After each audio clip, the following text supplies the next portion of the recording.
Good evening, everyone, and welcome to another episode of Super Deluxe Gamescast. It is Thursday, May 9th.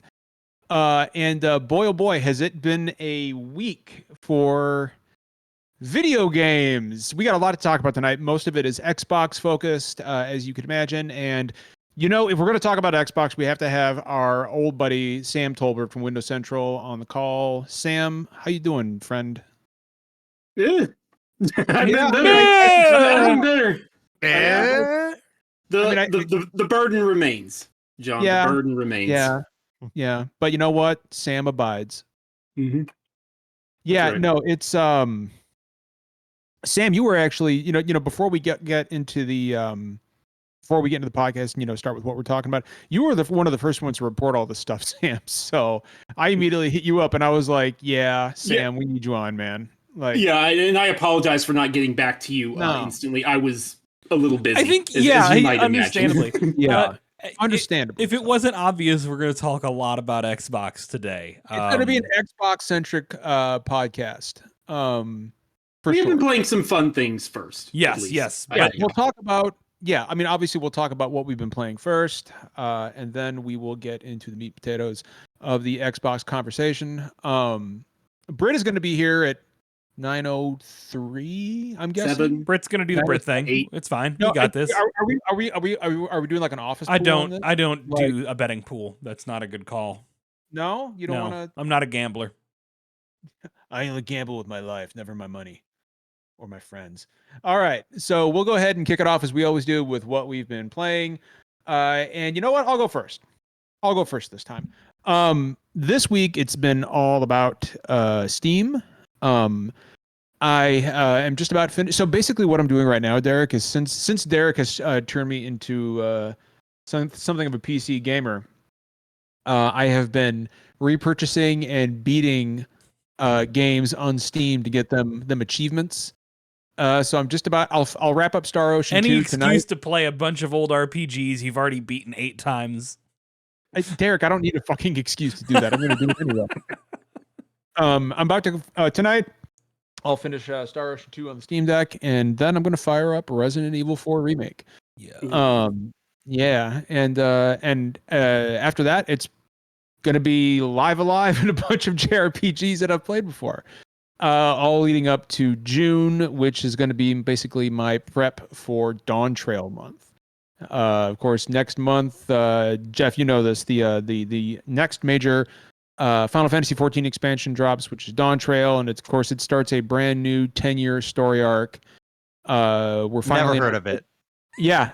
It's Jeff. Right now, it is it's award winning and it's playable up to the Stormblood expansion, up to level 70. I believe it's also now on the Xbox series of consoles. Actually, it is. Couldn't come at a better time too.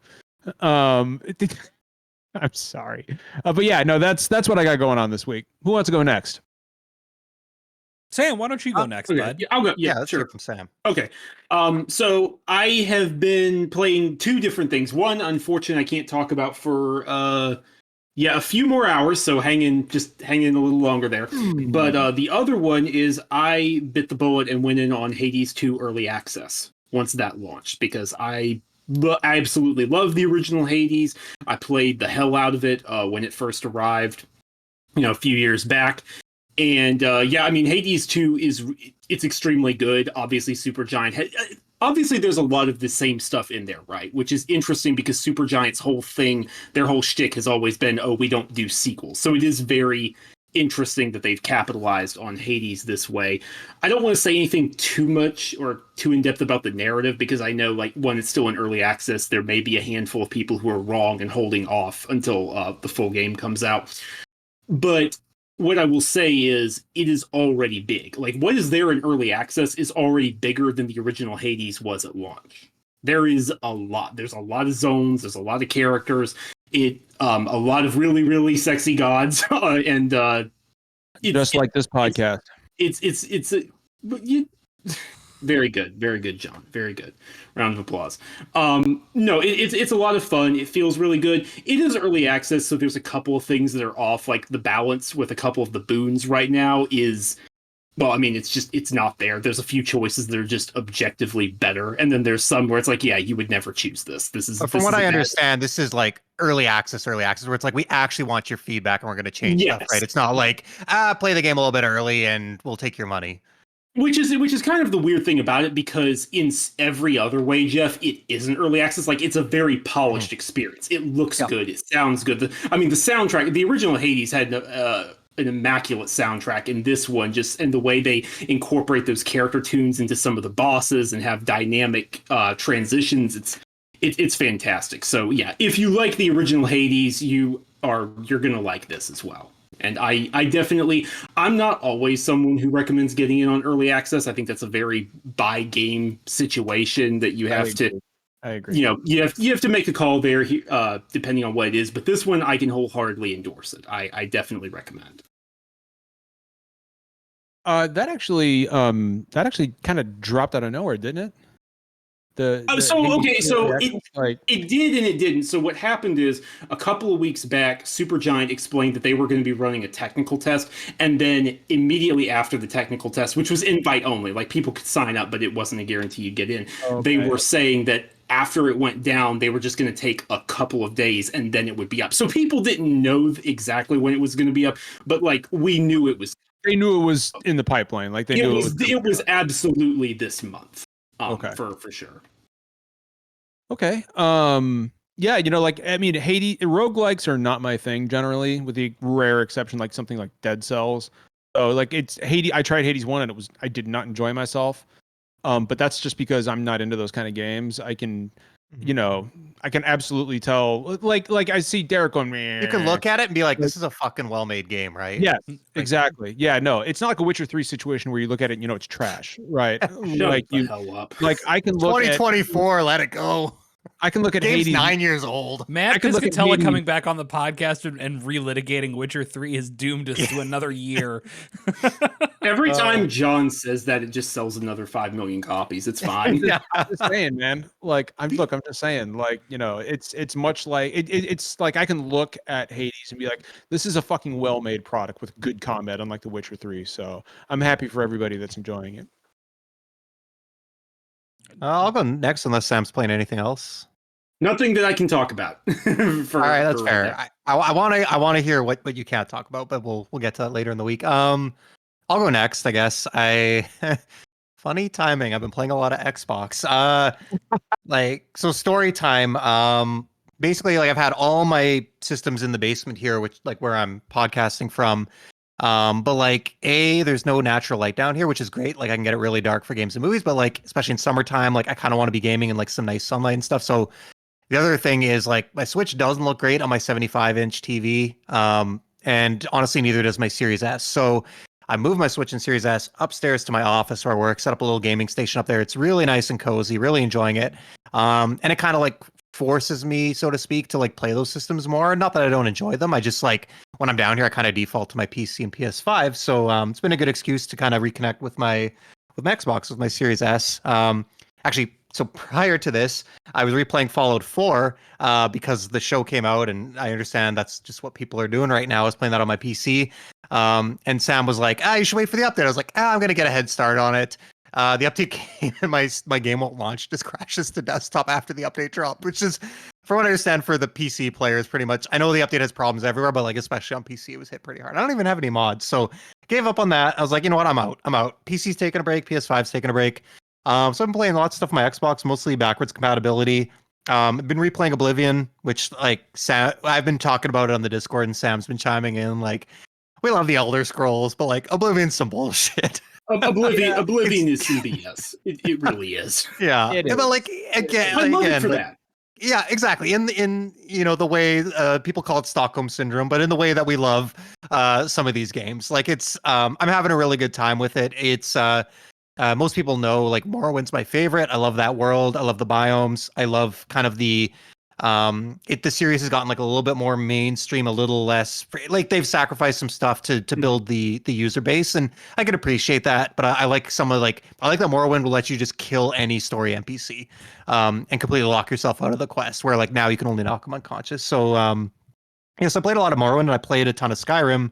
Oblivion, to be honest, I was in college at the time. I didn't play a lot of games in like that 2006 to 2010 period. So it's the one I've spent the least time with, and I just wanted to kind of see what I missed, I guess. And yeah, I'm really enjoying it. I still have some of the same feelings. Like again, the forest areas are beautiful. I still I don't know. Maybe like I've heard the DLC is really good. I haven't played the Shivering Isles yet, so I'm really excited to get to that one. But yeah, environment wise, it's okay. But the side quests are the Bethesda side quests. I've already had some super hilarious ones. Really entertaining stuff. The usual bugs. Having a good time with that.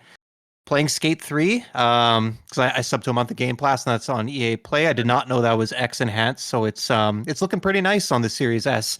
And same thing. I was a huge Tony Hawk fanboy back in the day. I remember Skate coming out, and I was like, that's not Tony Hawk. I'm not fucking touching that. And like, thankfully, I've grown up a little bit, but like, it just wasn't what I wanted because I was so in love with that other series. And I respect greatly what it does differently. I've played a bit of Session in early access as well.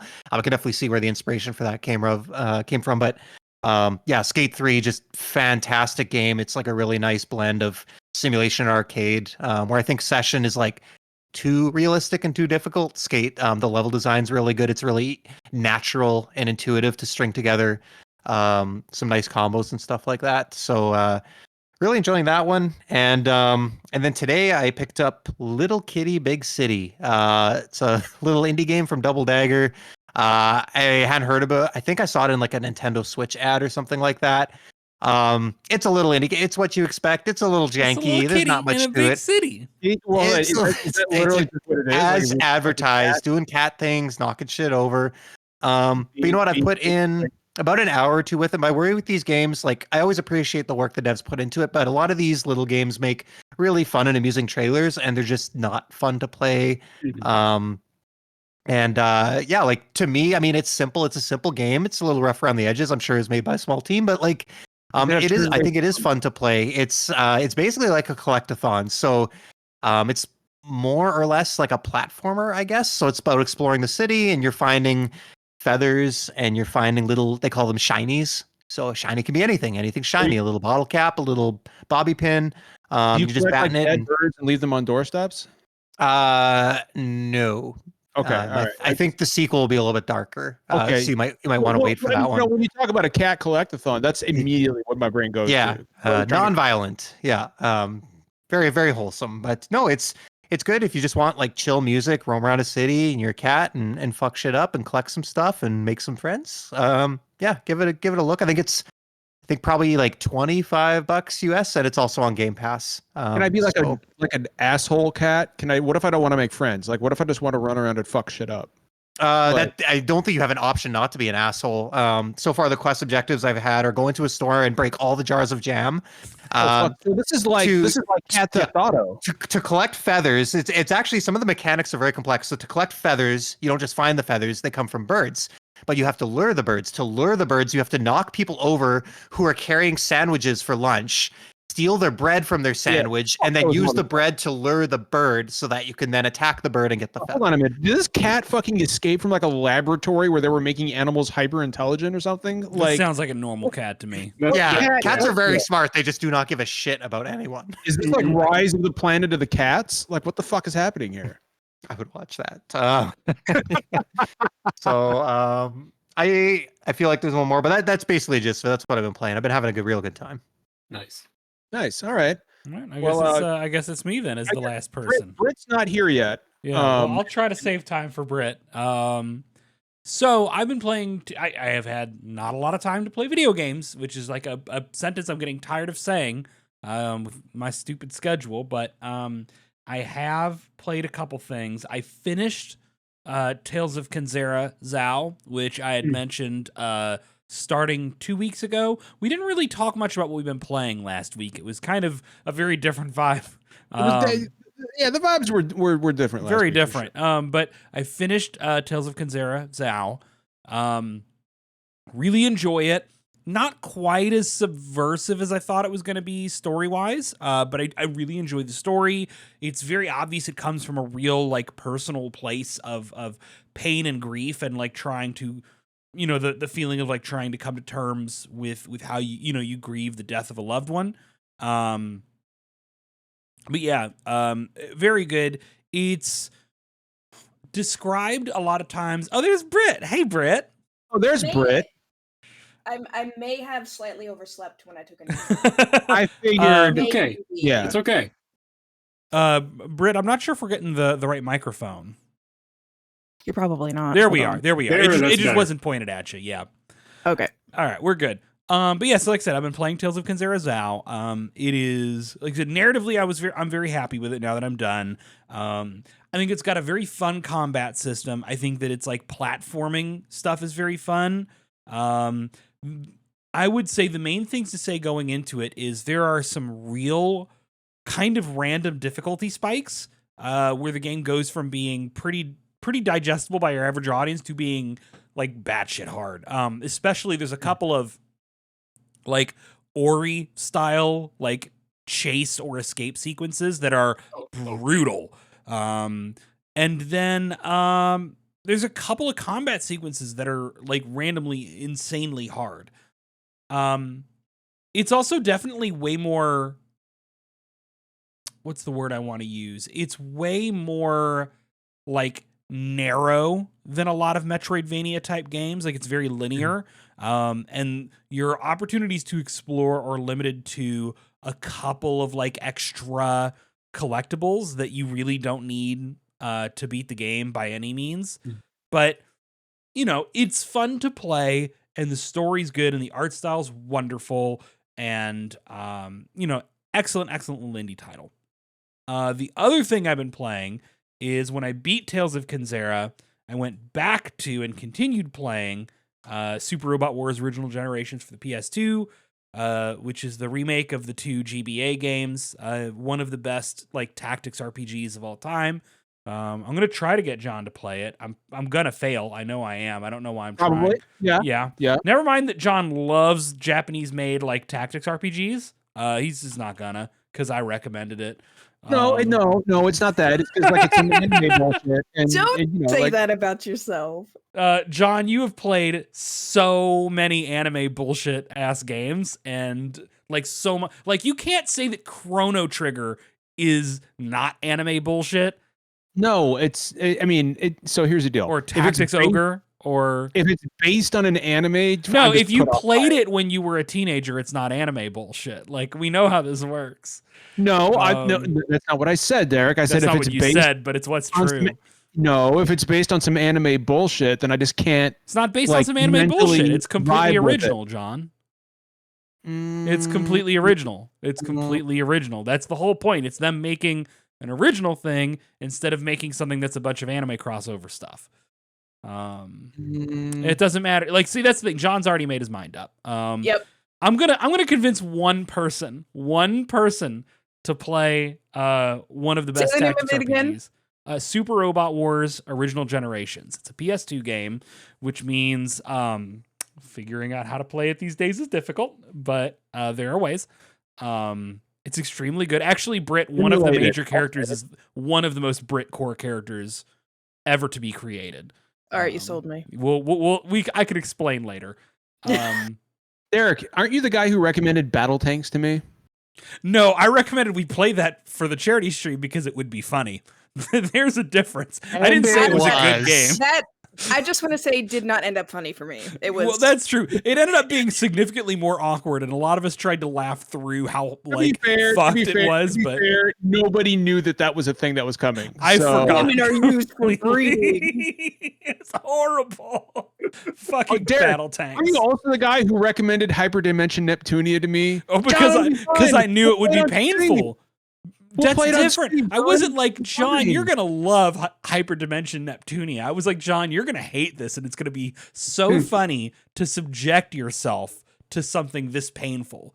And I was correct. It was. There's like a 70% chance whatever Derek recommends I play, like just without warning, 2 hours in, there's just a huge 8-foot dong just walking through the screen. I want these recommendations if that's what it is. You're giving them to the wrong person. If that's what it is. Am I recommending a game, John? But there's a difference, and I'm always honest. Am I recommending a game to you because it's going to fuck with you, or am I recommending you a game because you're going to actually like it? I don't. You sent me fucking Slinkies and like, That no, was so I don't funny. fucking trust- I That don't was the trust fucking you. best. That was the I don't best thing we've fucking ever trust done, you, Derek. Derek, Get why would I not have trust issues? Somebody with you? who's not me Who- any of plays you. How many of you were in on that shit, Britt? just Brit. Somebody who isn't me needs to play Super Robot Wars Original Generations and then also confirm to John that it's something he would like. Get slinky, nerd. Get slinky, nerd. It's Slinky, nerd. Hope you enjoyed your cream of shrimp You soup, bitch. fucking shrimps. But that's what I've been playing is, like I said, Tales of Kinzera Al, wonderful little Metroidvania. Go into it more for the narrative and the like combat and traversal mechanics than because it's like a super open-ended Metroidvania, which it's very much not. And then Super Robot Wars Original Generations, which is maybe the best like Fire Emblem like, you know, Japanese strategy RPG I've ever played. In terms of like mechanical depth, customization, just fun to play. I mean, technical depth doesn't surprise me. They're all robots. Shut the fuck up. Extremely good. Some of the best pixel art animation to ever come out of the PS2. So, All right, Britt, what the fuck are you playing? that's me. Playing anything. You're not playing anything? Can I share why I haven't been playing anything? Absolutely. So for those who don't know, I'm originally from Washington State. And if you don't know that, shame on you, because I do not want to be associated with the South or Louisiana and whatsoever. But I had a family emergency, so I had to hurry up and fly home. So I took United. Just end of the story. Don't ever take United. Mhm. I haven't even told you guys this story. So I was supposed to leave on Thursday of last week, and we got delayed because I guess Houston was having terrible weather. And so I went United because it was cheaper. But then I had to check a bag for $40 because they won't let you have a fucking carry-on. You could only have a personal. Right? So by the time, I wanted to go Alaska, which is one way straight through, no layovers, whatever.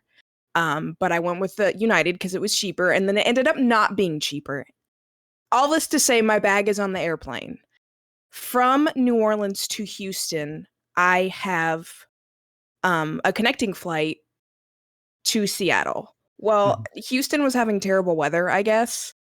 And it was delayed for 30 minutes, then an hour, then another hour, to the point where just I would have missed my flight completely. I wouldn't have been to Washington until 10 p.m. And I hate that. I hate when I travel somewhere and I waste a whole fucking day on traveling. Yeah, that fucking sucks. Yeah, so I just canceled the whole thing, went to Alaska, and booked my flight there. Everything's all good. So because there's so many delays and everything, Beignet, I don't need your commentary right now. So because there's so many delays and everything, the ticket counter, right before you go onto the plane, completely just swamped line of people. I waited an hour in line to go up to the lady at the desk, and I was like, I canceled my flight. How do I get my bag back? And she said, don't worry, it'll be at your final destination. I say, so it's going to be waiting for me in Seattle tomorrow when I get there. She said, yes. So the next day, I drive to New Orleans. I get on an airplane straight through to Seattle, get to Seattle. All right. Go to the United counter. Who the fuck? Emmett? God, that scared the shit out of me. My dog. We're about to have a fucking horror movie happen on the podcast. Anyway, Fucking so ghost face comes up behind Britt. I get in the fucking for those who are listening, my dog jumped on the couch behind me and I couldn't tell what it was.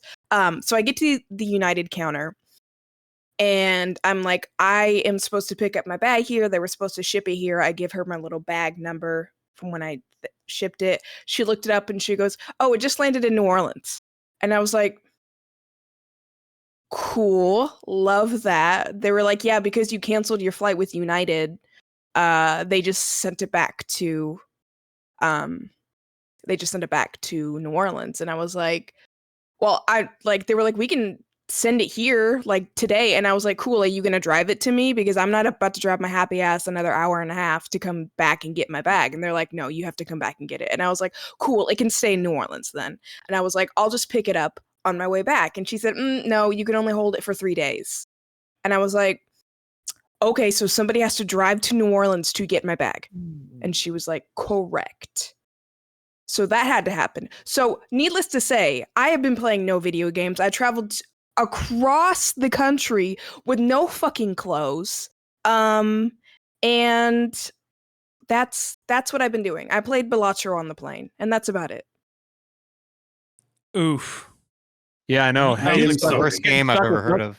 stuck in with nothing but Balatro. Fuck. Like God, that's No. rough. It was really fun. Yeah, It's a Balatro's good way great. to fucking kill time, John, man. you're Like, not in touch with what the teens are into these days. You know Right. what, dude? Like when my son is using terms like, "Hey, Dad," like I'm telling you this, no cap. Like I don't know what the fuck this means. Like Yeah, you're your right. ki- I'm your- not touching Your kid's shit. Balatro maxing. I don't. Right. What? Don't worry about it. That sounds terrible. No, I don't want to know about him Balatro maxing. Like I don't. That's what the kids I are have- calling it these days. Shut the fuck up, dude. Right. You know, You man, can Brett, say I'm glad what you're it okay is. now. Yeah, I'm good. Balatro I just got back Balat- yesterday. I'm jet lagged, which is why I was napping. But yeah, I haven't been playing. Okay. Not a one. If you Balatro max too hard, your palms get hairy, and you go blind. Everybody, it's a fact. It's a science fact. Don't do it, kids. Oh, is that what happened? Yeah, when you Balatro max, I think that's what that means. All right, Cool. enough about Balatro maxing and Balatro baiting and whatever the fuck the kids are calling it these That's days. even worse. That's worse. Cool. Hey, you open this can of worms, motherfucker. Yeah, I'm allowed to. It's different. My How the fuck- reputation's just different. I don't know what to tell you. Yeah, you're definitely a lot weirder Here's than the thing you don't understand. Out of this podcast is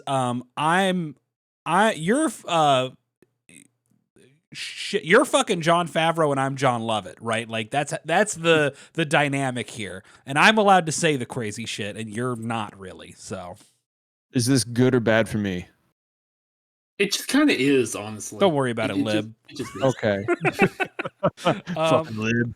All right. Well, we will go ahead and jump into our main topic tonight. There's only one because we only need one because it's a big ass motherfucking It's topic. a meaty topic to unpack. We are And going some to dumb talk shit about- literally happened Right. So, as we were organizing the call, by the way. I don't know if anyone Really? here caught Yeah, the so- Sarah Bond interview, but it just keeps I have- happening. so I have not heard anything about Sarah Bond yet, but I will We'll bring I it will, up in time. I will set the table. So earlier this week, just a couple days ago, we found out that Xbox is closing some studios, more studios. And this time, among the victims are not just Arcane Austin, but also Tango.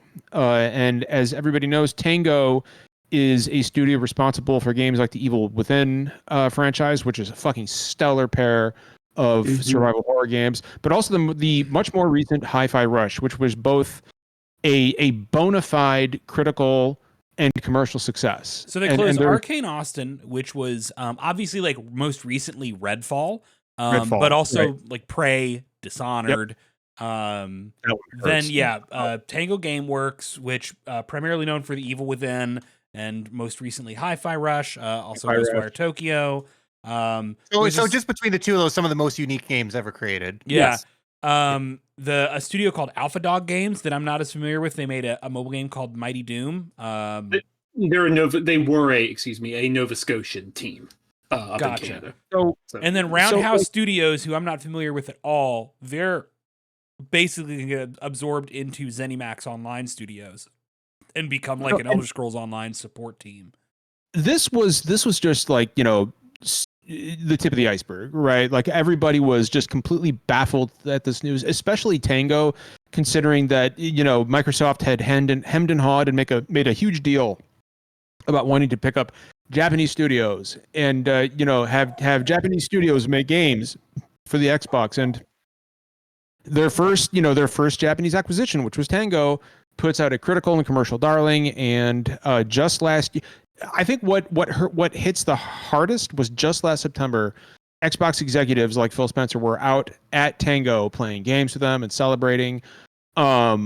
and now this, and this was all bad enough. So I think right. What hits the hardest, John, is the day after Matt Booty saying at a town hall, Yeah. we need to get some award-winning games. Smaller award-winning, some smaller yeah. award-winning games. That's what we need, and I think the entire collective gaming world just kind of leaned back a little bit and scratched their heads, and so without. Go ahead, please. No. I was just gonna say, there's so much here. So there's like the studio closures. I don't know where to start. Like there's so there's the studio closures, but then there's I'm guessing, I don't know if the Sarah Bond thing's referring to like the mobile games market that they just announced. But there's the studio closures, and then there's like the broader conversation about Xbox over the last decade, Phil Spencer, like the leadership, the mismanagement, like which I assume is gonna come naturally. So I figure like, why don't we go through the studios and kind of talk through each of them? We could start with Tango, and we can talk about sorry, I'm blanking. I would here. actually prefer to start with Arcane, if that's okay. Let's start with that's what I mean. Like, let's go through the studios one by one, Yeah. and then we can kind of get to the other stuff. If we're telling the story of what's going on with Xbox, I think Arcane and Tango are the ones to focus on. Honestly, they're just the ones with the most history. It's kind of hard to get people like super worked up about Roundhouse when it's a studio that's not attached to any games they know. Other than you can say Alpha Dog is interesting because Microsoft specifically is trying to get into the mobile market. Yeah. Also, the people at Roundhouse are keeping their jobs. Yeah. So like, yeah, that too. But like, I think Arcane is interesting because it's very easy for a lot of people to say, okay, well, I understand why Arcane is. Had to. If studios had to get axed, why would Arcane Austin be one of them? Well, Redfall was a huge flop. Okay, so maybe that's true, but I think it's worth remembering this is also a studio that gave us Prey and Dishonored, right? Like, yeah, and like right off the top, like it's important to like just think like if people aren't familiar with the story, the explanation that we got is basically ZeniMax complained that they have too many studios, they feel spread too thin, they don't feel they can manage them all.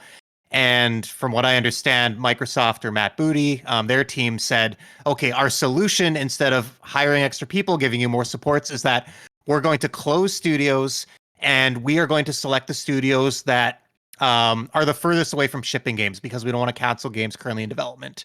And so Tango was in the process. Kind of can't afford to, right? Like, yeah. Well, but can you afford to like shutter your best studios? I don't know. Anyways, no, but like I'm just like, because the conversation with Arcane's going to go to Redfall, like it was not the quality of the games. Like you could not be further on the spectrum from Redfall and Hi-Fi Rush. The quality of the game is irrelevant to why the studios were shut down. They were shut down because there's too many studios. They just ship games. They need to hire extra staff, and they're years away from another one. And they said, we need to reduce the count now. They gotta go.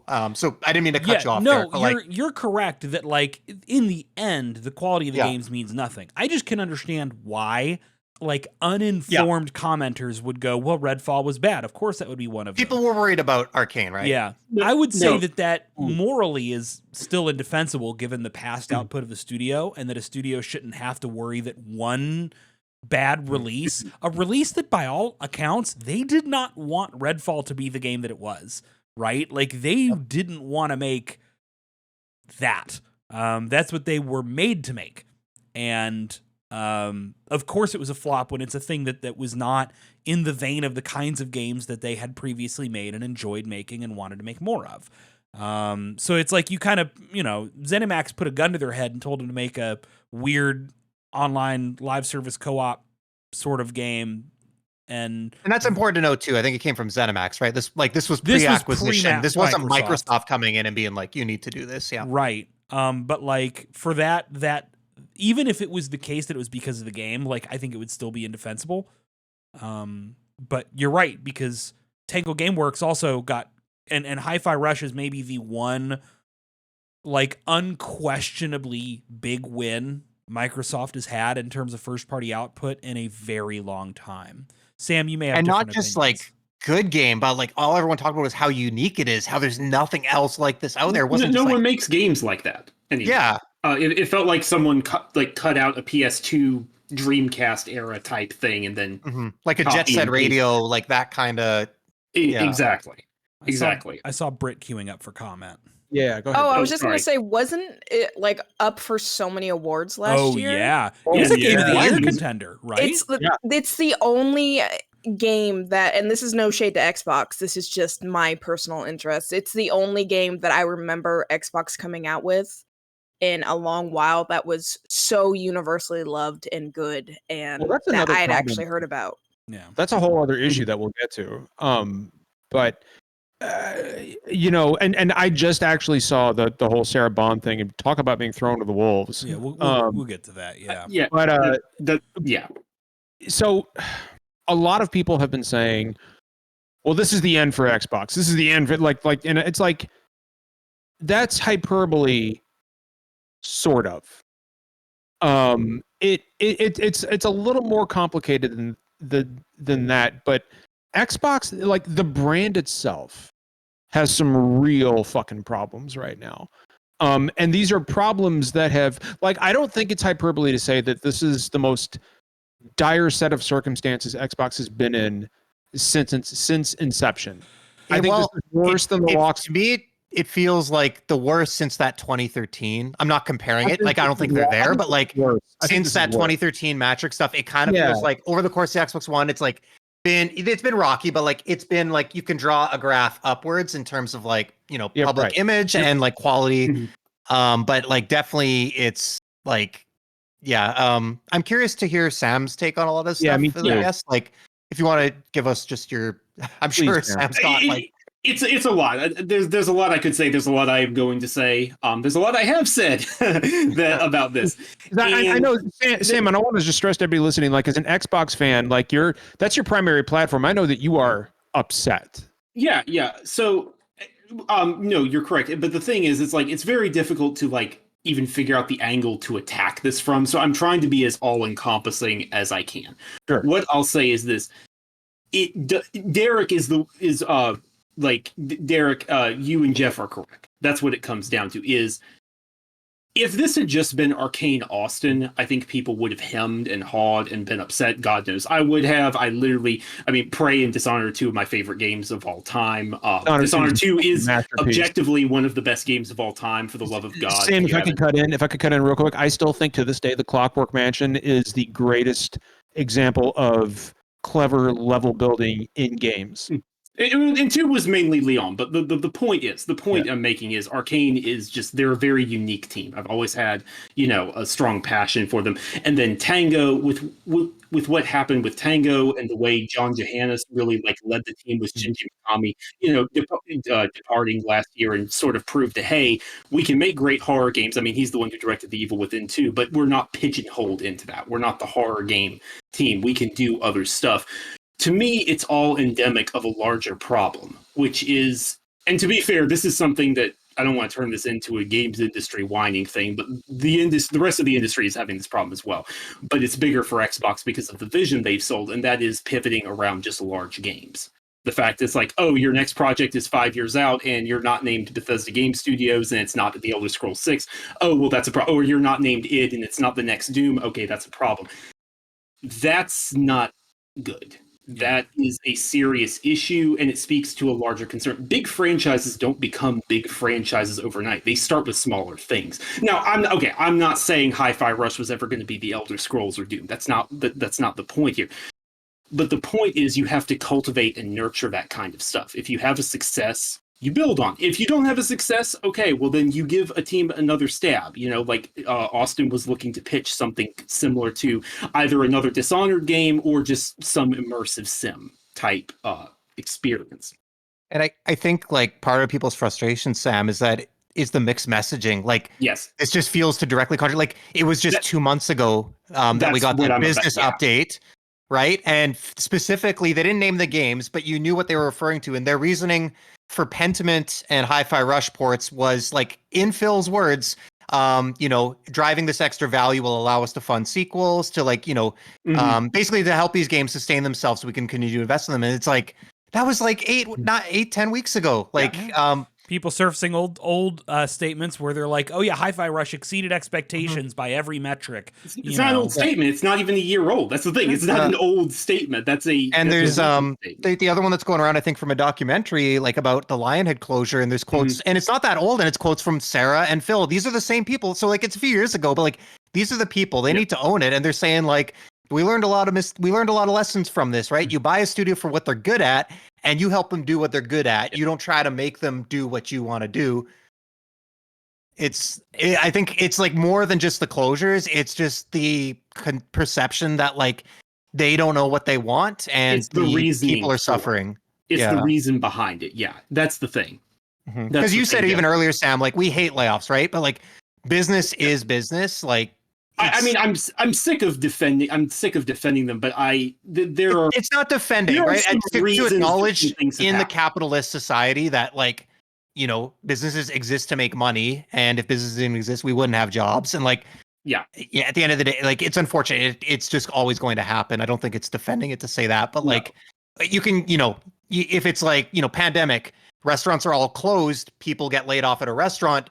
It sucks, but you can understand. There's like, here's the reason, right? And here's the justification. It sucks, but I can draw a line where that makes sense. And then you get stuff like this. It's like, what are we fucking doing here? Yeah, this comes. Let me say this, Derek, real quick, and then this comes down to an issue of and this is not meant to absolve anyone on the leadership team at all. Like this is not. This is going to sound like a defense. Do not take it that way. Because I would have harsh words for any of them if I spoke to them. But this is very clearly coming from above them. This is very clearly no, you have just been told you are cutting X amount, you are saving X amount of money, go figure it out. We don't particularly care. And that is a problem. Sorry, finish them. Because for the longest time, the entire idea was, okay, Phil, I see the vision you have here. I see the pieces you are putting together for what you're trying to do. If Microsoft is not willing to invest in that or invest in that to the same extent so quickly after giving you the capacity to do that, we have a major disconnect here between the overlords and the people building it. And that is a problem. The perception, I think, like that we've been hearing from like people in the industry and stuff is that Microsoft, like Xbox is unique in that where like PlayStation's a big part of Sony, Nintendo is Nintendo. Like traditionally, Xbox has been a small slice of Microsoft, right? And they've been growing bigger. They've been becoming a bigger part. I think they're like at least 10% of their revenue now, which is like substantial. But they were kind of able to fly under the radar. They had like a modest budget relative to what Microsoft does. But what people are saying now is with the $70 billion acquisition of Activision Blizzard, like Sam said, people not to absolve them responsibility, but people are like, okay, now it's time to pay up. It's time to show us the return on our investment. And which is not reasonable so quickly after doing it, but try explaining that to Silicon Valley. When games take 7 years to make, it's give them a little leeway. But well, and you know, like that's so like that kind of takes me into another issue, like a compounding issue that Xbox has had for some time now, I think, and that's, you know, you like 7-8 year dev cycles are a problem across the industry, right? Like it's not just an Xbox problem, right? It's a problem with Sony. It's a problem with multiple third-party developers. Like you look at the PlayStation era, right? Like we would get, you know, 8 Squaresoft games, you know, in a single generation. Now you're lucky to get, you know, 1 or 2 Final Fantasy entries in a single generation, just as an example. But it's like, you know, Sam, I know that you remember the whole Xbox has no games shit, which is always very clearly bullshit.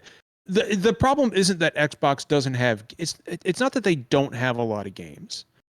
It's PlayStation and Xbox have both had first party issues for a while now, in that they've been few and far between. But where they differ is that the Xbox's first party games for the past 5 or 6 years simply haven't been great. They haven't been terrible when they come out. But when they come out, but they've been nowhere near the like, you know, I'm sorry, but you simply cannot compare the Xbox first party stable to something like a Nintendo or like a Sony. So you know, and I get that they're trying to rectify that, right? Like, you know, that's why you go out, you snap up all these big, you know, developers and stuff, but it hasn't worked out for them. And now there's this, you know, going forward, there's going to be this perception of Xbox buying you is the fucking kiss of death. Like, for example, Hellblade 2 comes out in a couple weeks, and their recent marketing has been a tweet saying Hellblade 2 on May 21st. And not even like ad copy, just here's a title and a date. Here's a title and a date, and it feels so hollow. I'll tell you right now, Brett. If I was fucking Ninja Theory, I'd be looking over my shoulder for the bullet, because it almost seems like it doesn't matter how well Hellblade 2 sells or doesn't sell. If I'm Ninja Theory, I'm looking at what just happened to like Tango and Arcane, and I'm like, fuck, like, are we next? Like, you know, if I'm Obsidian, I'm like, fuck, does it really matter what we put out? Like, holy shit. I just want to say I think it should have been 343, but that's neither here or there. I mean, and like in an ideal world, it shouldn't have been anyone, right? Like it's. Well, yeah. But if there was going to be like anything, I understand what you're saying. I understand what you're saying, Britt. Yeah. It's like Sam, this is a company that makes $20 billion in operating income, Sam, not revenue, operating income. So, Sam, am I off base here when I say that that tweet about Hellblade 2 doesn't inspire confidence? No, I mean, I think that they've had marketing issues for a long time. I will say, to be completely fair here, I do not envy the position of anyone in the social team who I know had to yank a few things and have had their complete, their plans are in chaos. And please, for the love of God, weirdos, stop harassing them. That is getting the fucking socials weird. Team and the developers are not. None of this is their fault. Leave them the fuck alone. So to be fair, there is that little asterisk mark on that. Yeah. Like I don't envy them, but you're not wrong ultimately. And the thing is, they might be totally fine. Maybe it doesn't matter. Maybe it's just viewed as an art project, like Pentiment was. I love that if that's the case. Mm-hmm. That's the vision that was sold. But now they have these questions that they have created. It's self-induced. Yeah. If I go ahead, Jeff, please. No, you go ahead. I talked a lot already. No, you did. It's okay. I was just gonna. I was just gonna ask. If it doesn't like, is there a third party studio that you would consider truly safe right now? Like among the ones that Microsoft has purchased, right? Like is there a studio that you think is truly safe at this point? Like and leaving Bethesda out of it because they're not going to shutter Bethesda. But is there anybody who's not on the chopping block potentially? I mean, anyone making a big franchise. That's what it comes down to. The pillars, right? The coalition is safe.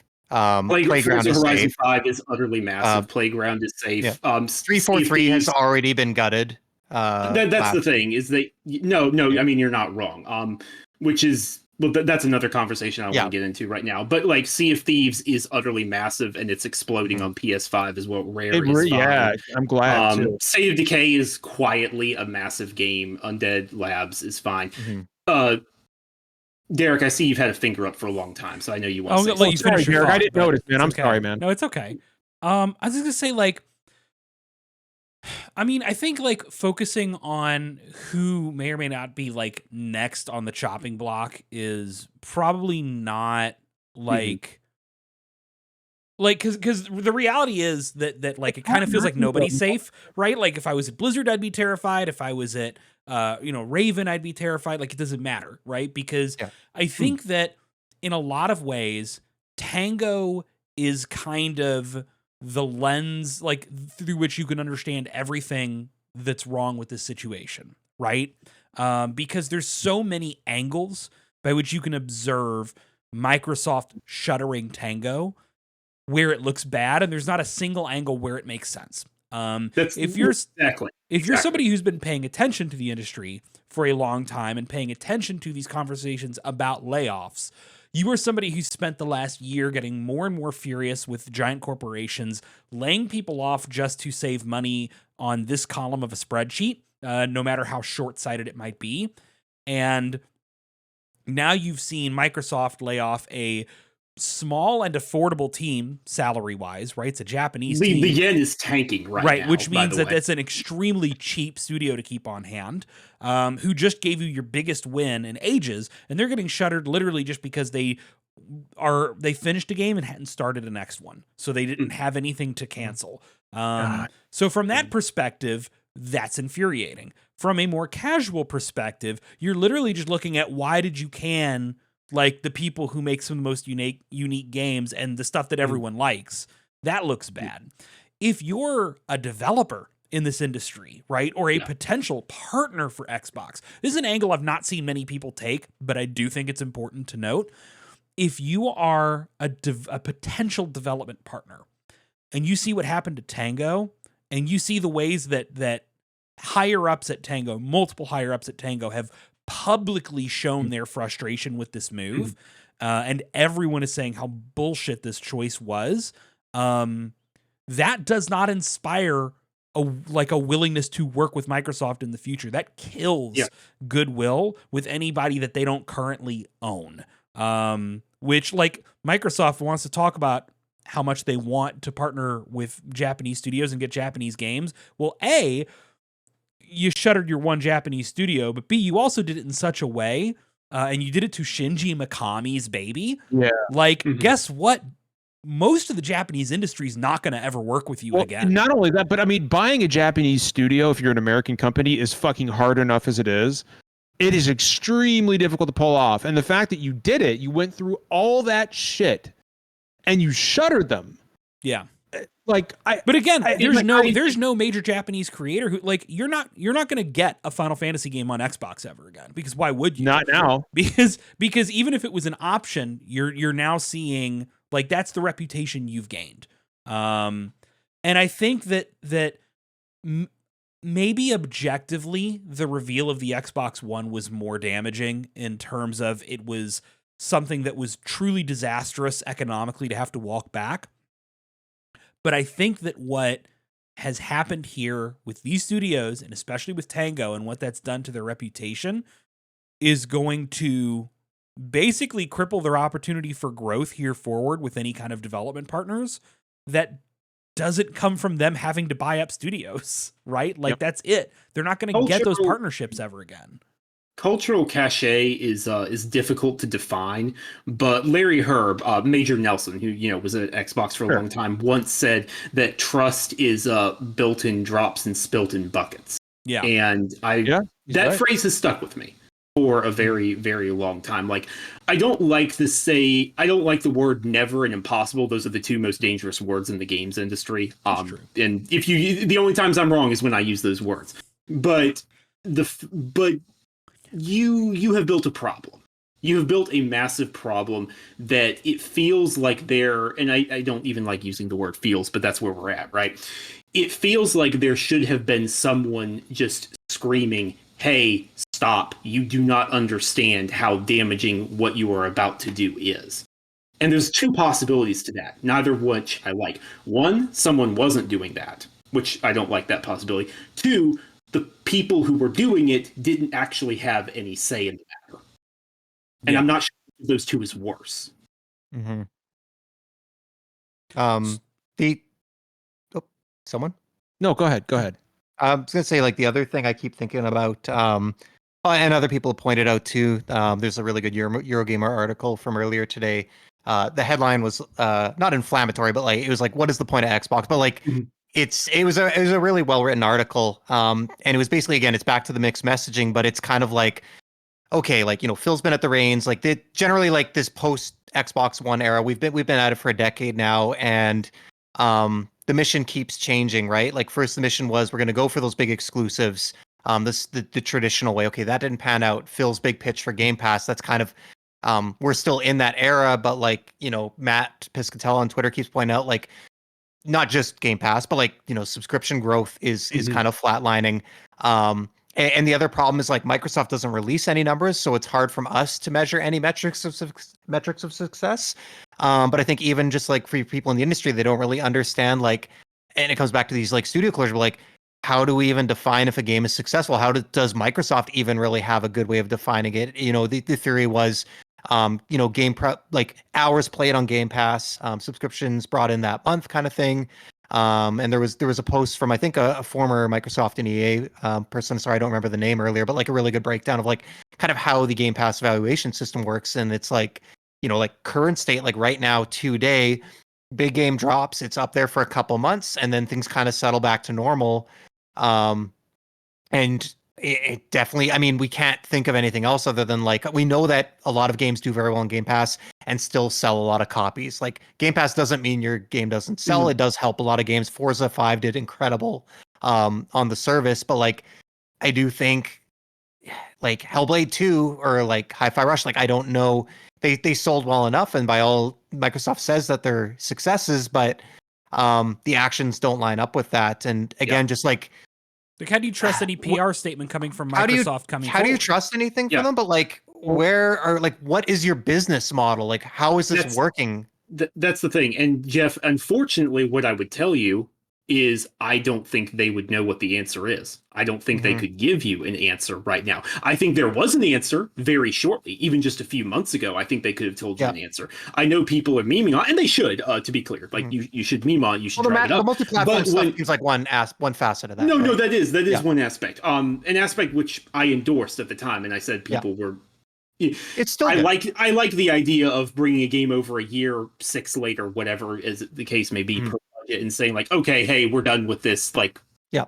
other people buy it, and we can use that to fund a sequel. That makes perfect sense. That's essentially what Sony's doing with their PC releases. Although they are going to get a lot faster with that pretty soon. But that's another thing. But to scroll it back a little bit, I remember talking to the head of Rare, Craig Duncan, when Sea of Thieves was Sea of Thieves had been out for a couple of months, and because Sea of Thieves, you might recall, that came out in 2018. It's come a long way. God, It has. It really has. Yeah, I know. It's still a super so fun fucking fucking game. No, it Also, is. that's It is. So far, that's so long ago now. Holy shit. But Craig Duncan was talking about how he was talking with Phil because Sea of Thieves was actually the first game they ever launched in Game Pass day one. And he said, like, hey, so just heads up, like, we're cool with this, but what happens if we don't sell a single copy? And Phil said, hey, as long as people are playing the game, that's fine. We just want people playing it. Mhm. I believe him 100% of the time. I absolutely think he meant that. And very clearly it worked out, and helped with Sea of Thieves. But I would wonder if that would be the case today. Mhm. And You I also know, think I don't know. if you're a higher level executive, like, you just get to eat shit whether it's fair or not, right? Right, Like, right, I mean, right. it like you said, like, is it fair to meme on them? Like, I mean, you kind of can anyway. It's like, Mikey Barra coming out and writing the God. defense letter for Oh, Phil Spencer. Mike. Like, you don't know how much this Mike. hurt Phil Spencer to do, and it's like, you know what? Maybe Phil Mhm. Spencer genuinely is being kept up at night by the fact that he had to do this or whatever. But That's what it he's doesn't paid for. it doesn't matter because Phil Spencer makes more in a year than I will make in my entire lifetime. Yeah. So like, Phil Spencer gets to eat shit. That's the trade-off. You're not a human eat when you're an shit? executive. Like, That's sorry, but you are Mike. stripped of your consideration as a human in these proceedings. You are. Mike, don't ask me to feel sorry for the guy who's going to go to bed that night and be Yeah. able to feed his kids the next day. Like, I'm just not going to do that. Look, I have a question. Because we know that, like, looking at the future, like, we know that there are, there's an article in Bloomberg. We know that there are more cuts coming at Xbox. We know this. Sam, where are they coming from? I really don't like playing that game. I'm just Yeah. going to be blunt with you. I don't think that's really where we really need to don't.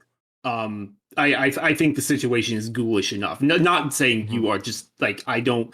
Well, Like- no. I don't mean like I don't like. I'm not saying like which specific studio. What I'm saying is are these going to come from within house at Xbox, or are they going to come from more third party studios?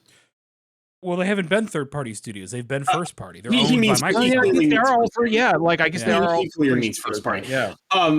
What? I don't know. Like I don't know. I couldn't tell you. There's no place to if come you from had- where it won't hurt. Yeah. But if you had told me, a week ago, hey, Bethesda has to cut something, I wouldn't have told you Tango. I don't know what I would have said. I don't know. No, like I don't do the whole, well, we have to cut someone here and cut someone here. And like I respect the hell out of people like Ted Price who have to do that, telling Sony, well, hey, if we cut these people from the Ratchet and Clank team, we can still get Wolverine out here. Like, I can't do that. Well, What I would say is things have to get better. I don't know what that means. So- I don't know what that looks like. But hey, Microsoft opened themselves up to unionization, so non-QA people or anyone in QA who isn't already organized, have at it. Well, here I guess here's the next logical question then: is where does the brand go from here? How damaged is the brand? And 5 years from now, is there an Xbox as a physical console? Yeah. There is here's the thing. There is an Xbox, but I am increasingly concerned it's not one that I love for the reasons I've loved them the past, few years. Loved in terms of like, I like seeing people like Josh Sawyer get to say, hey, you know what if I take 10 people and make a game set in 16th century Bavaria, that Right. like would never get made in a million years otherwise, or stuff like Hi-Fi Rush. The Okay, so is the- there a? Oh, Jeff, sorry, no, go ahead, Jeff, please. No. Just kind of on that thought, like, where's Xbox in 5 years? And like Sam saying, like, is it the Xbox he loves? I think there's always a battle. We talk about it all the time, right? Like, it's a creative field, but it's also a business. And I think that's the line that all these companies try to walk, or I would hope they try to walk. And again, to keep shouting out the same articles, but like one of these readings, I just want to give credit where it's due. It's kind of where I read the opinion, but it's like they had an interesting point where it's like, Nintendo, I think people generally believe Nintendo loves creating games. They're passionate about games, and creating those experiences for people. It's why they do things that make no fucking sense, in the interest of creativity. And I think they're, for the most part, led by people who share that enthusiasm. And I think even, third-party studios or even PlayStation to an extent have decided, like, it started from a place of like wanting to make great games, but also wanting to make money from those. And increasingly, it feels like, again, there's people, I think most people within the Xbox division are very passionate. I'm not referring to them.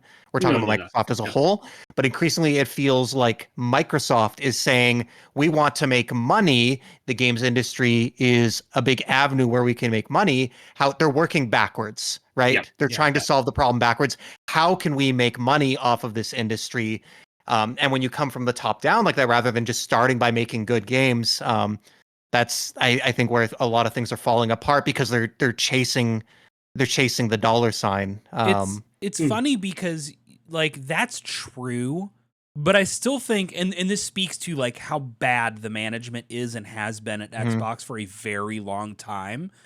You should still be able to work backwards and figure this out, right? If you're not blinded by make numbers on spreadsheet move around, right? If you're in this for genuine, like, sustainable growth, it's pretty easy, right? Because you bring up Nintendo. I can tell you that Xbox would kill for a fraction of Nintendo's success in their games output. We're not going to talk about the money the Switch has made, just in terms of how their games output does. Microsoft would kill for that, but Microsoft is not willing to go, how does Nintendo get those games out like that so regularly? Microsoft would kill to have financial results like Capcom does year after year after year in terms of pure software development, not even with a console involved. But they're not willing to look at Capcom and go, why does Capcom keep putting out bangers that make them money? Because the answer in both cases is they've retained staff even through hard times, and they've paid people to stick around, and they have given a certain amount of trust in their artists and their lead creatives, not unlimited, not without any kind of reservation, but they've given a lot of Rest trust. in peace, Capcom Vancouver. Yeah, for people to make games that they think will succeed, and then they let those games come out. I want to, and Microsoft just doesn't do that. I think that staff is like the big thing that hit me with this one. I think like the perception has been like that Microsoft doesn't have as good studios or as much talent. Isn't like that's not true. So much talent. They have incredible talent. They have too much talent. 100%. It's like a running joke that they buy incredible studios and then they never put out a game again, right? Right. Like, it's the management. It's and not just like firings, reorganization. It just feels like it can't just be a team. This team runs smoothly. Here's your 4 or 5 years. Do the thing. Like there's always something interrupting that, whether it's coming from the top down, whether it's cuts, whether it's changing priorities, changing directions, mismanagement. Like it's just they keep shooting themselves in the foot. But again, who pays the price is these teams, and I think that's the difference. I actually think Brittany nailed it in chat. When somebody said that the 360 was their magnum opus, and Britt responded with, "Well, they've been chasing that high ever since." Britt, I think you're on the money. Like I think that's exactly what they've been trying to do. Like, and I'm somebody who came from the PS2 era where I was such a PS2 person, and it was just like I would have 100% went Sony, but I think my brother got a 360. I think he was a 360 guy. And it was just, it's where everybody was. I loved Halo. And I don't know. I just have so many good memories on the 360. Like, y'all, I miss 1 versus 100. Like, that's shit that they should be doing again. Remember Explosion Yeah, Man? like they had so much, like the Doritos fucking free game that they like released. Like they had so many like community driven games and just fun things. And it's just like the heart of the Xbox 360 and just that community isn't there anymore. It was almost like when Bungie was like, okay, we don't want to strictly make Halo games. We're going to, branch out. You can have Halo. It just kind of felt produced at that point, right? It didn't feel as organic and like what we were used to. And it just hasn't felt the same since. And I think that's really sad. What's interesting, like, Britt, I agree, and it's like I will maintain that the Xbox has never quite recovered from that Xbox One reveal. Like Xbox used to take risks, right? Like Xbox used to champion games that were outside the norm. Like Sam, a really good fucking example was it was the black and white game that came right before Inside. It was oh fuck, the name is Limbo. Yes, Limbo came out on Xbox before anything else, and Limbo fucking ruled. I remember playing Limbo and getting to the end and being absolutely blown away with what because the kid going through the windshield, and I'm like, oh, I think I know what this game is trying to tell me here. And they used to Xbox was a brand that, like, people don't realize this, but they used to like be an indie game champion. Like that's where, like, I mean, indies got their first real strong foothold, not on Nintendo systems, but on an Xbox. I still think about the Summer of Arcade that they did that year. And to be fair, I think there are still a lot of great people like who have done great work with like the ID at Xbox program. Oh, for sure, and absolutely. like a lot of the indie work there. But I know what you're both saying. What it comes down to is culture. It feels like they've lost something, and that is a very difficult, nebulous, irritating thing to try and figure out and understand. And I don't always know what the answer is to getting that, but I can tell you where they had it, and that's with Tango, and they were onto something there. Yeah, well, and I felt like, and ignoring that is when I felt like coming back to the same problem. Well, like Hi-Fi Rush was that breath of fresh air that was like, oh shit, like like Xbox is branching out again. They're back, baby. They're right, like they're making games that are fun and colorful again, and like they couldn't fucking have that. And it's and then they went and they go. There we go. They go and they axe that fucking studio, and like what hurts the worst was last year, Aaron Greenberg saying this game is so important to us. It's so important. Like that tweet's been flying around again. And I retweeted it and I was like, yeah, okay, well, this didn't age well. And it's like this, Hi-Fi Rush is so important to us. It's done great, commercially. It's a critical darling. It's so important to us. Well, I guess that's really not true, is it? And it is I think more than anything else, Sam, it is a stifling. It's not even just the layoff. It's that stifling of true creativity. It's what it stands for. Yeah, like it's ultimately is what I think a lot of people are grappling with. Myself included. Like, that money we're saving is going to go into Call of Duty and Elder Scrolls 6, and that's what hurts is all the money saved is just for fucking Call of Duty. And I think like that's something everyone's trying to have. I'm not trying to take the blame off Microsoft. I just think about it a lot. Like I like to bring it back to like PlayStation. I think they obviously have their own struggles. They do. But they have, I feel like, them and Nintendo, they have their mission, right? Whereas Nintendo's like, we make these are the kind of games we make and people love them. We're going to keep doing them. And PlayStation has kind of decided, okay, we're going to keep making like these big, it's very unfortunate. I think they were kind of a little bit ahead of the time here in like reducing their risky experimental stuff that they were doing in the early PS4 Mhm. days. I When their agree. studios took a while to get going, like their partnerships with that game company like Flower and Journey and stuff like that, and Oh, even and something like things The like Last Journey, Guardian, yeah. like it feels like they really decided we're going to double down on these big AAA. But they've decided that's their mission. Ghost of Tsushima, God of War, The Last of Us. Mhm. And they're good games and people like them, and that's valid. But that's their mission. But at the same time, they understand the service game angle, right? And that's something I think that Microsoft for sure is looking at too. Because the other piece to this is like it'd be naive to think all these publishers aren't looking at the same thing in like growth. And we hate like we all fucking hate that word I think at this point because like the very nature of growth means you can't grow forever. Like that's just not how the Yeah. world fucking works.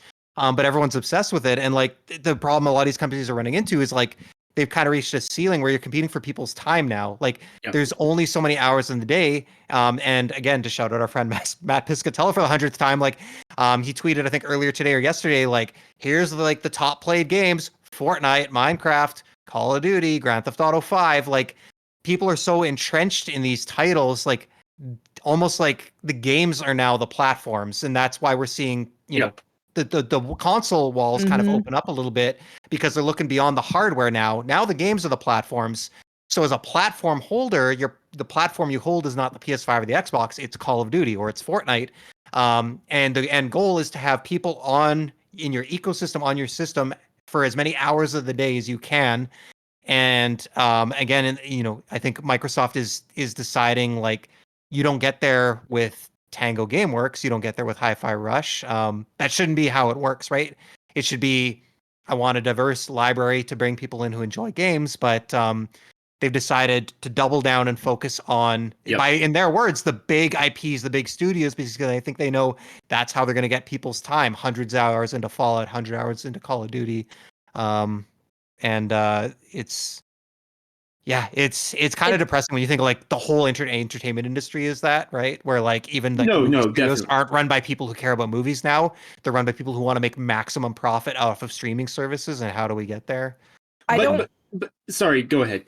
Oh, I was just gonna say, like, I don't remember who said it. I think it might have been Amanda Farrow, but don't quote me on this. When Fortnite basically did Lego Fortnite, their own like Rocket League, Rock Band, which it was just like, man, it would be nice if these companies would shell out money to the actual studios producing these games and not just put it into Fortnite because that's where everybody is, and it's just sad. And I made a comment about that too when all this got announced. Is it's like I wish that these were supported on their own without having to be on Fortnite to get any kind of attention. Like it's And just Fortnite's sad. great, but like Yeah, you're it is. limited Like, with what I you love can do Fortnite. when you put something in Fortnite, right? Like the Right. sky's the limit when you make a Lego game from scratch. Right.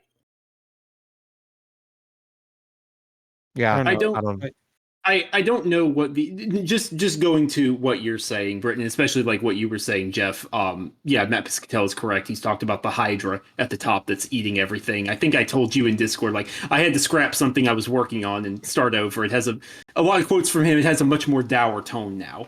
So we'll see what comes of that. But I guess this is my last comment on the subject for now until more information comes. I don't know what the answer is to all the problems.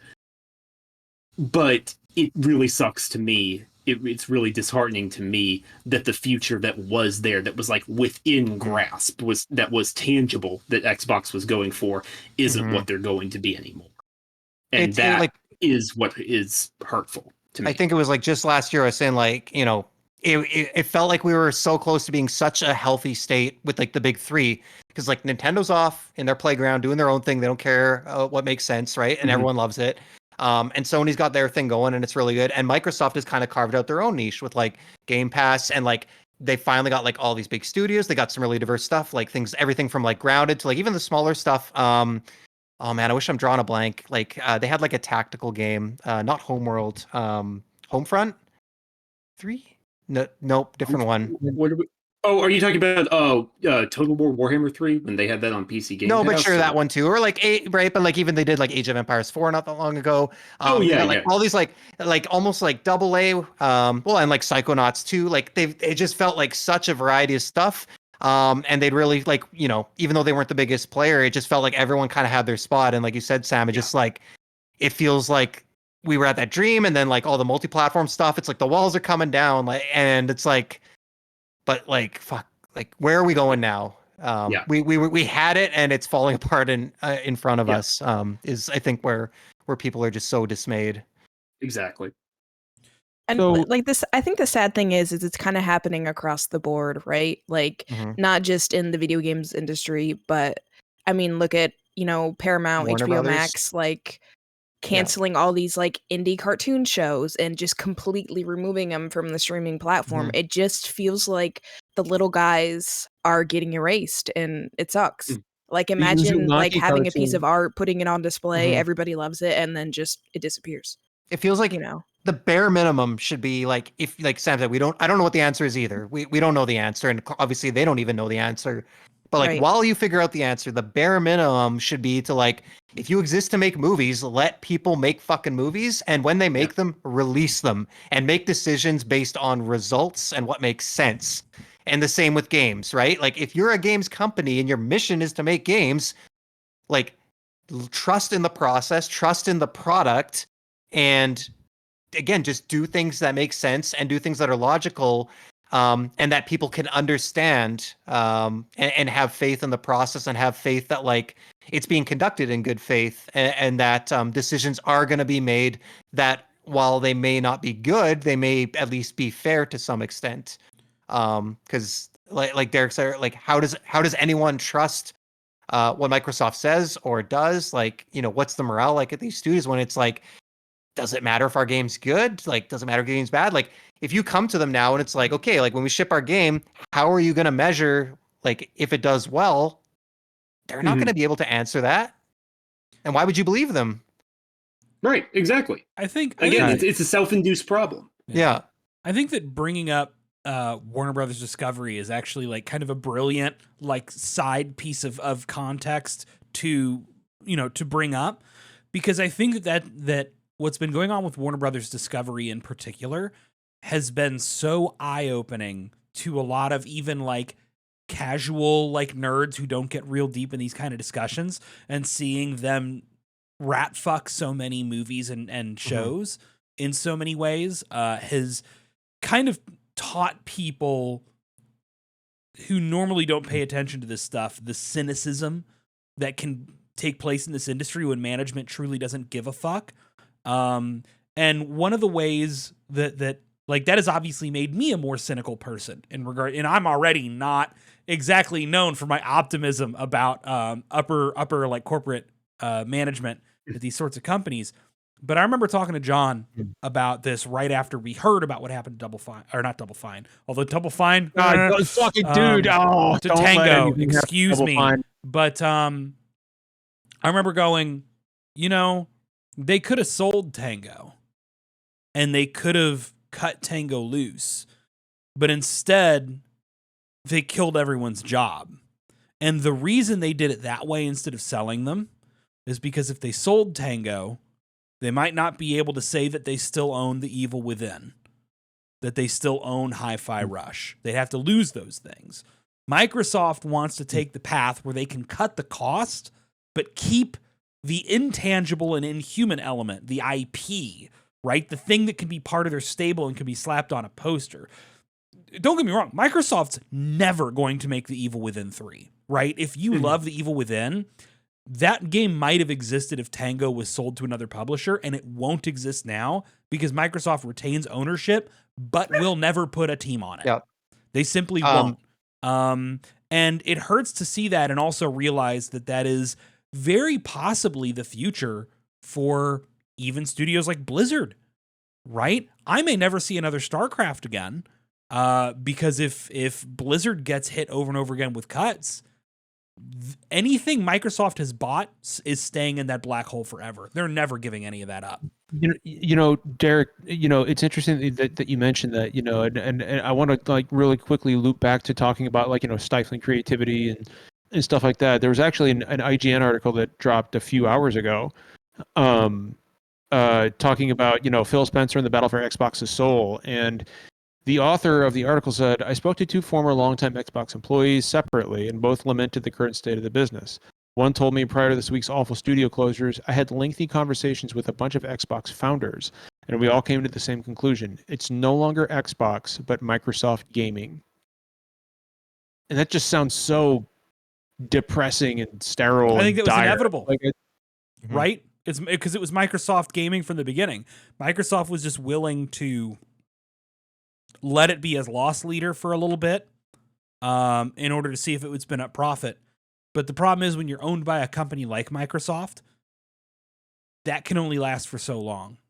Like Xbox is its own original sin. You can't exist under Microsoft, I don't think, as a mega corporation, right? In the way that Microsoft is, and not eventually fall down this path.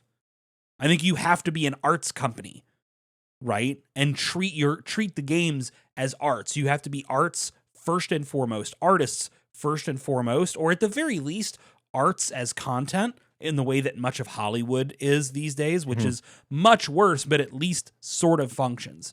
But There's Microsoft, also just a lot more worker protections in there. Yes. Not to cut you Yeah. off, but there's Microsoft is a a lot of stuff. big tech company. They are Silicon Valley. They are move fast and break shit. Maybe less on the move fast angle than a lot of these companies, which is why Microsoft is a lot more stable than a lot of other big tech companies. But like, they are a big tech company approach, and the big tech company approach to an industry that is inherently not big tech, even if you play it on a fancy designed engineered computer box, it is an arts industry where artists have to create the art, create the content that gets in people's hands. Otherwise, your big shiny box is worth nothing. And that's been Microsoft's problem multiple generations in a row now, that they make the big shiny box and they make the shiny subscription service, but they can't get art finished and into people's hands. They don't understand what art is. And I think at this point, I'm not stating this is going to be a fact, because I know, Sam, what you said earlier about forever, but I think me and a lot of people have hit the point where we realize, or at least feel, Microsoft will never get this right, because they are the wrong type of company for this. They fundamentally misunderstand art at the highest level. Well, tech company, like tech is about never standing still, right? It's about chasing the trends. And like, shareholder growth. Yeah. Yeah, like not just, but like in technology too, right? Like your products, like your yearly iterations, that kind of thing. And same thing we see it with Microsoft and Google, right? You launch a thing, give it a year or two, didn't pan out, cut it, move to the next thing. I'm not saying that's exactly what's happening with like the game side, but like if you're talking about like at the highest level, how they work as a company, I think impatient is like one word. You could put Nintendo creatives and executives at Xbox, right? People who are as passionate as possible. And I think we would fundamentally still arrive at this problem, because the people multiple levels of scale above them that actually run everything don't get it or care. The talent isn't the issue, right? It's interesting that you say that, because if you go further into this IGN article, which is a really good read, they're talking to this very long tenured upper level guy at Xbox, like, who's remaining anonymous. And part of the article highlights exactly what you guys were just saying. It says, and that growth has led to, in this Xbox veteran's opinion, increased oversight and meddling from further up the Microsoft food chain. The reason this seems so inconsistent with previous Xbox leadership team statements is that these decisions probably aren't being made by Phil. This is all getting dictated by Satya Nadella and Microsoft CFO Amy Hood, and it all stems from the Activision acquisition. The long-tenured Xboxer continued. The situation Xbox was in when they made this call was much different. They couldn't keep consoles in stock, making money hand over fist with Game Pass growth. The Activision acquisition seemed like a no-brainer. Now, console sales are down. Post-COVID recession, Game Pass slowing. The acquisition was more costly and time-consuming than anyone could have expected. And the focus on fighting the FTC probably cost them the time they would have spent thinking through the people and studio implications. I 100% believe this is a board-level decision. Xbox was a huge profit center, so Satya approved a huge merger. Now games are slowing, and Microsoft's stock is skyrocketing, and there's no way Satya is going to let Xbox drag it down. Yeah. Fair. I think he's right.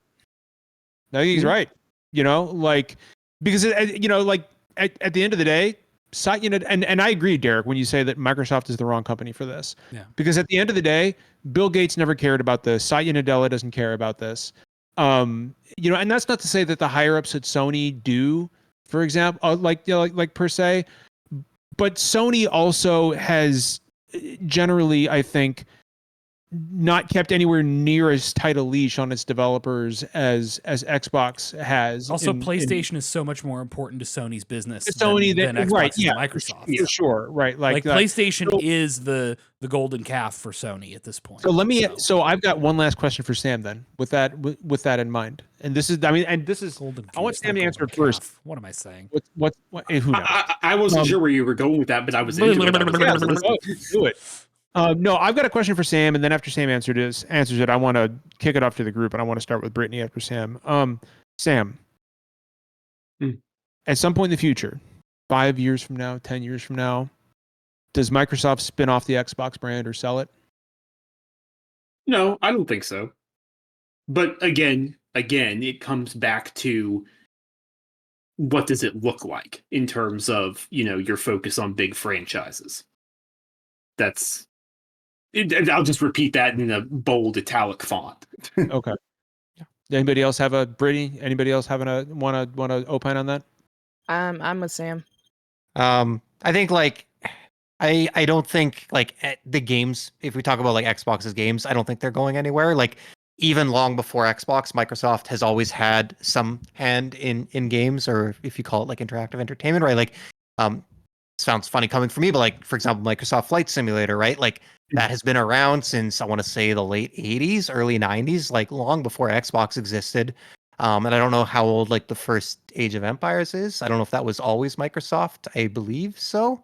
I think that was late 90s, but I think that also predates Xbox. And my Microsoft gaming history is not, but I just know those that are the big two. There's others, but those are the big two for sure. Yeah, but I know they've been in there.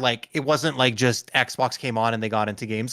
They have been in games, and the games industry is such a big piece of the pie, especially when you consider that one of the leading, if not the leading, platform for people to play on is PC.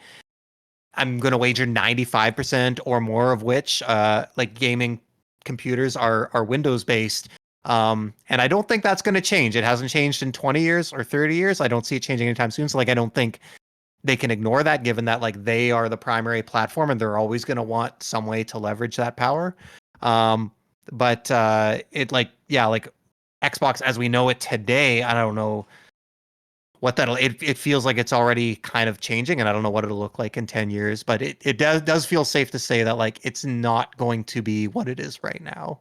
Unless things change drastically, but the trajectory we're on is based on the information we have. Yeah.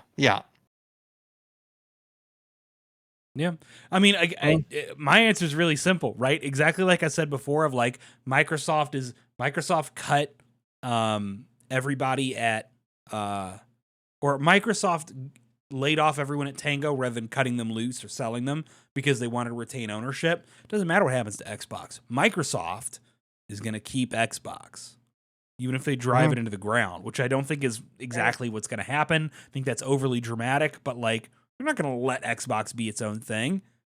It's something Microsoft owns. That's not how Microsoft operates, letting things go again. That's not how it works. You're in the black hole now. So, yeah. Well, we are about to bump up against our time here. Yeah, it's a not an ideal situation. I think one thing that has really irritated me is that this has brought out, and Sam, I know you've seen this. This has brought all the fucking console warriors back out. Get a life, please. Yeah, calm down, guys. Look, it's bad enough they've already lost Tim Dog. Okay, we don't need any more casualties in the great console fanboy wars. We've lost Tim Dog. Rip Tim Dog. Rip Tim Dog. But in all seriousness, guys, there are things in life worth fighting about. Video game consoles aren't one of them.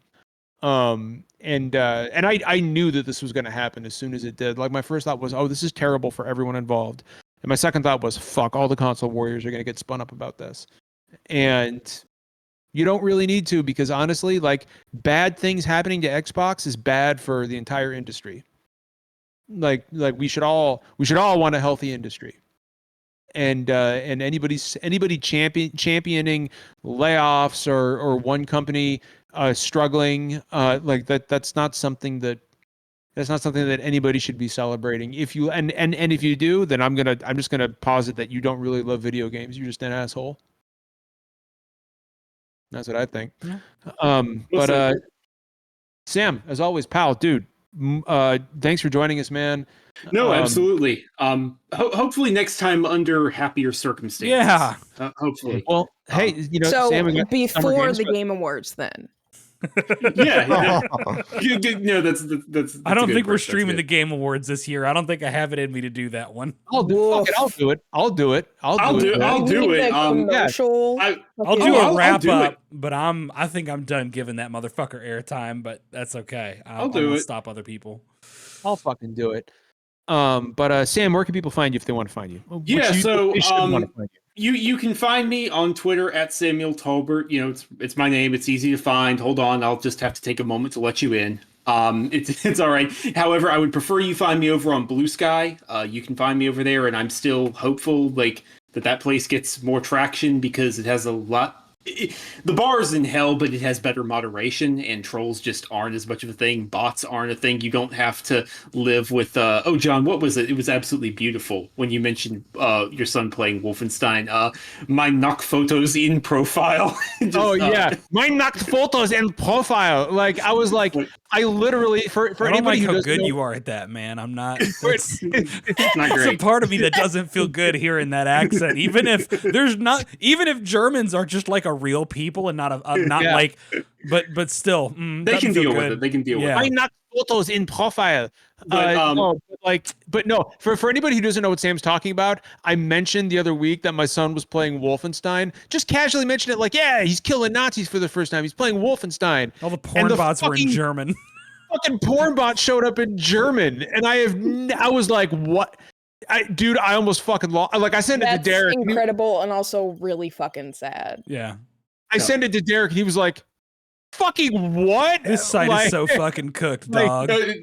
stick a fork in. It's done. Jeff! Wolfenstein. Jeff! Yeah, What? Oh. That was too good coming didn't from start you. I'm mad. I'm Oh my mad. Wolfenstein. I can't say that anymore. We need to end this now. Yeah. Yeah. I posted the Discord and the Patreon Speaking of earlier. Wolfenstein. Fuck.